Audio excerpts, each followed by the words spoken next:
નમસ્કાર વિદ્યાર્થી મિત્રો, હું શીતલપટ્ટી નોબલ સ્કૂલ ગ્રુપ અને વાસુદેવ સ્કૂલ ગ્રુપની યુટ્યુબ ચેનલમાં આપ સૌનું હાર્દિક સ્વાગત કરું છું. વિદ્યાર્થી મિત્રો, 8મા ધોરણના સામાજિક વિજ્ઞાનમાં બરાબર આગલા વિડિયોની અંદર આપણે જોયું કે પૃથ્વી ઉપર 4 આવરણ છે કેવી રીતે અસ્તિત્વમાં આવ્યા.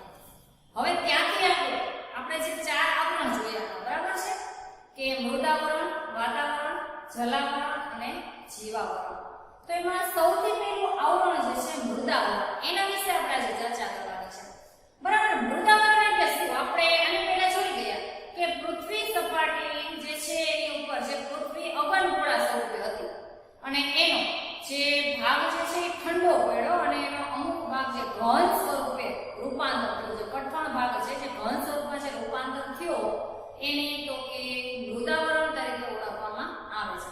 મૃદાવરણ એટલે એવો ભાગ છે, કઠણ ભાગ છે, જે નક્કર ભાગ છે. તો પૃથ્વી સપાટી પર જે નક્કર અને કઠણ ભાગ છે એનો આપણે તો કે વસવાટ માટે ઉપયોગ કરીએ છીએ. બરાબર છે, એના ઉપર આપણે આપણું ઘર બનાવી અને વસવાટ કરીએ છીએ.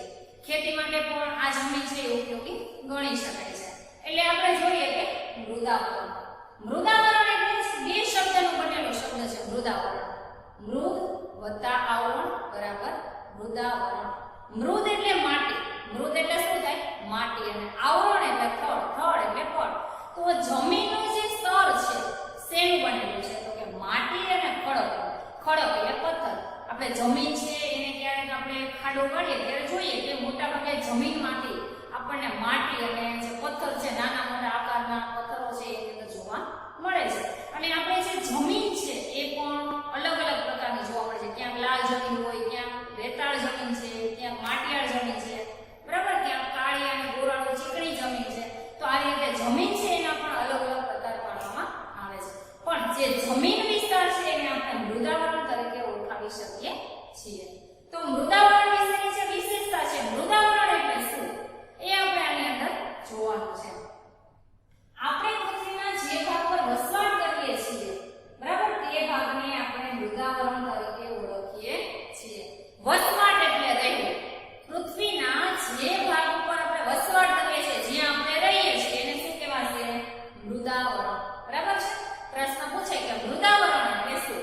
તો પૃથ્વીના જે ભાગ પર આપણે વસવાટ કરીએ છીએ તે ભાગને મૃદાવરણ કહેવાય. ત્યાંથી આગળ પહેલા તમને કીધું એ જ રીતે કે મૃદાવરણ બે શબ્દનો બનેલો છે, મૃદ વત્તા આવરણ. તો મૃદ એટલે શું કહેવાય? માટી. પ્રશ્ન પૂછે મૃદ એટલે શું? તો શું આવશે? મૃદ એટલે માટી. અને આવરણ એટલે પડ. બરાબર, જમીનનું જે પડ છે, જે સ્તર છે એ તો કે 64, ઓછામાં ઓછી 64 અને વધુમાં વધુ તો કે 100 કિલોમીટર જેટલી ઊંડાઈ ધરાવે છે. જો જમીન છે એ ક્યાં જાડી છે, ક્યાં પાતળી છે, બરાબર, દરેક જગ્યાએ જમીનનું સ્તર છે એક સરખું નથી. બરાબર, આ વસ્તુ ખાસ યાદ રાખવાની છે. મૃદ એટલે માટી અને આવરણ એટલે પડ. પડ એટલે જમીનનું જે સ્તર છે એ. ત્યાંથી આગળ પૃથ્વીનો ઉપરનો પોપડો. પોપડો એટલે ઉપરનો જે ભાગ છે, જમીનનો ઉપરનો જે ભાગ છે શેનો બનેલો છે? માટી અને ખડક. બરાબર, માટી એટલે ધૂળ અને ખડક એટલે પથ્થર. તો માટી અને ખડક જેવા ઘન પદાર્થો, ઘન એટલે છે નક્કર પદાર્થો, જે કઠણ પદાર્થ છે એને કહેવાય ઘન પદાર્થો નો બનેલો છે. તેથી તેને ઘનાવરણ કે શિલાવરણ તરીકે પણ ઓળખવામાં આવે છે. બરાબર, પૃથ્વી સપાટીનો જે ઉપરનો પોપડો છે જાડો છે, ઘન એટલે જાડું, નક્કર. તો એટલા માટે એને ઘનાવરણ અને શિલાવરણ. શિલા એટલે પથ્થર, પથ્થરનું આવરણ અથવા તો જે ઘન આવરણ છે એના તરીકે પણ ઓળખવામાં આવે છે. પ્રશ્ન પૂછાય કે મૃદાવરણને બીજા કયા બે નામે ઓળખવામાં આવે છે? તો શું આવશે? ઘનાવરણ અથવા શિલાવરણ. ત્યાંથી આગળ આ આવરણ પૃથ્વી સપાટીનો આશરે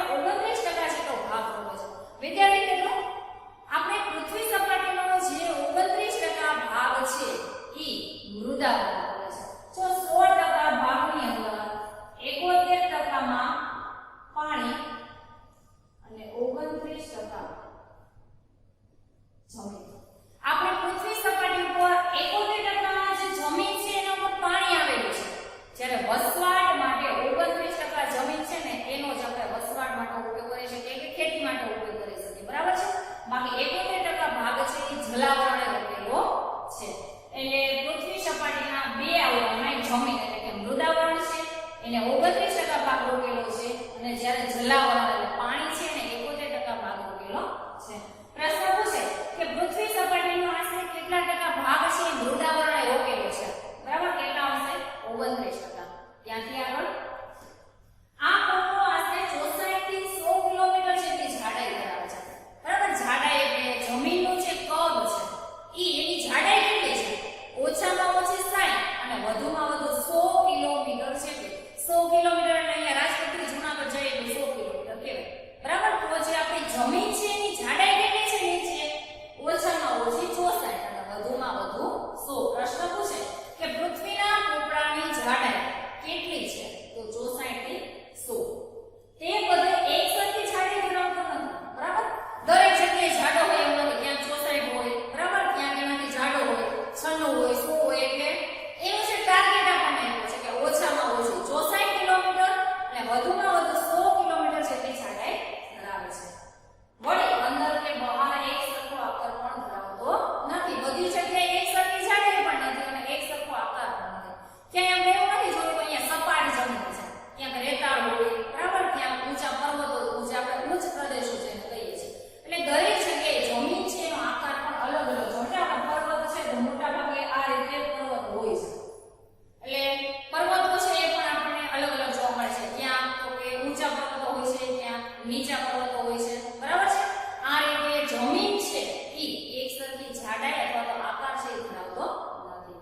ત્યાંથી આગળ તે લગભગ માટી અને ખડક જેવા દ્રવ્યોનો બનેલો છે.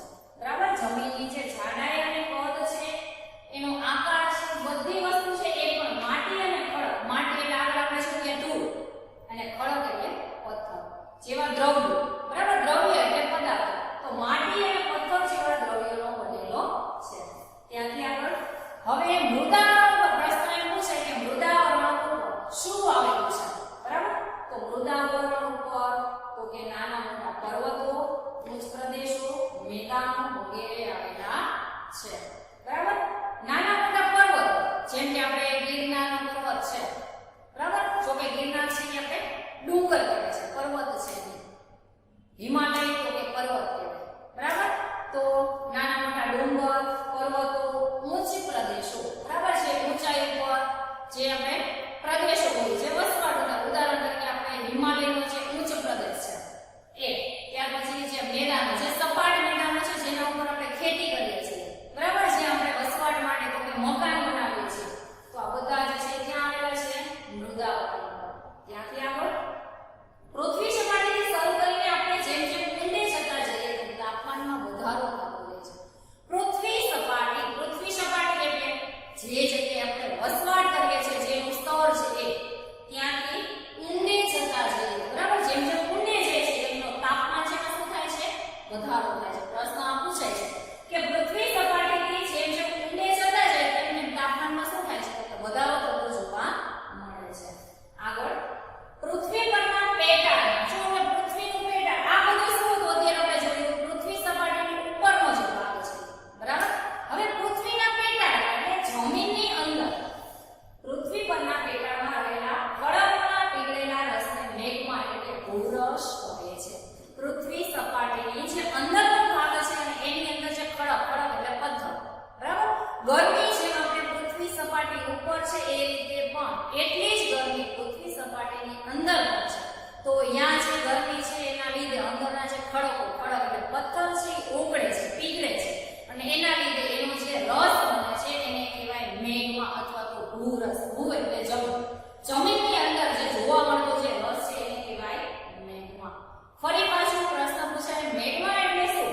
તો કે પૃથ્વીના પેટાળમાં રહેલા ખડકો એટલે પથ્થરો ના પીગળેલા રસને મેઘમા કહે છે. ત્યાંથી આગળ પૃથ્વીની અંદર કેટલાક વાયુઓ રહેલા છે. બરાબર, જેમ વાયુઓ આપણને વાતાવરણની અંદર જોવા મળે છે એમ પૃથ્વીની અંદર, પૃથ્વીના પેટાળમાં પણ વાયુઓ જોવા મળે છે જે ગરમ થતા ઉપરની તરફ દબાણ કરી બહાર નીકળવા પ્રયત્ન કરે છે. બરાબર, પૃથ્વી સપાટીની અંદરના જે વાયુઓ છે એ અંદર ઓગળે છે. હવે ઓગળે છે એટલે દબાણ સાથે જમીનમાંથી બહાર આવવા માટે પ્રયત્ન કરે છે. જેટલું દબાણ જમીનની અંદર છે એટલું જ દબાણ આપણે જોઈએ છે કે જમીનની ઉપર પણ છે. બરાબર, જમીનની ઉપર દબાણ છે એટલે જ આપણું મકાન, આપણું રહેઠાણ છે એ સુરક્ષિત છે. હવે ઉપર અને નીચે બે જગ્યાએ દબાણ છે એ ટકરાય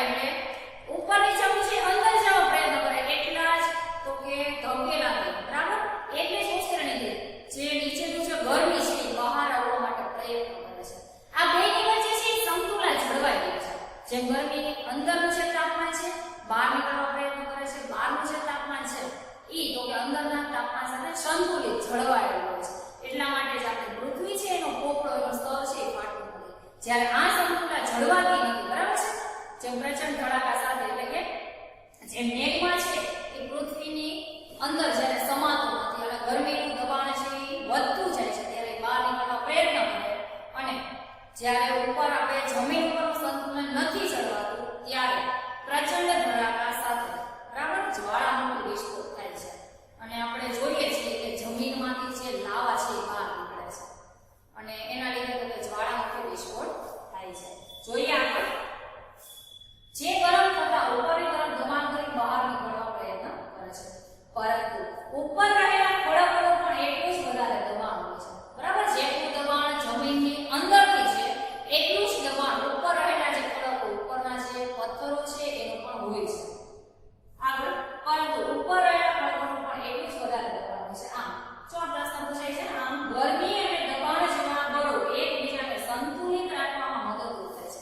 ગરમી અને દબાણ બે એકબીજાનું સંતુલન, બરાબર, સંતુલન જાળવવામાં મદદરૂપ થાય છે અને એટલા માટે જ આપણો પૃથ્વીનો જે પોપડો છે એ ફાટી જતો નથી. જ્યારે આ સંતુલન જળવાતી નથી ત્યારે પૃથ્વી પરનો પોપડો છે એ ફાટી જાય છે અને જમીનની અંદર છિદ્રો એટલે કે કાણો પડે. જો જેમ જગ્યા ઓછી હશે બહાર નીકળવા માટે એમ ધડાકો એટલે કે પ્રચંડ ધડાકા સાથે લાવા છે બહાર નીકળશે.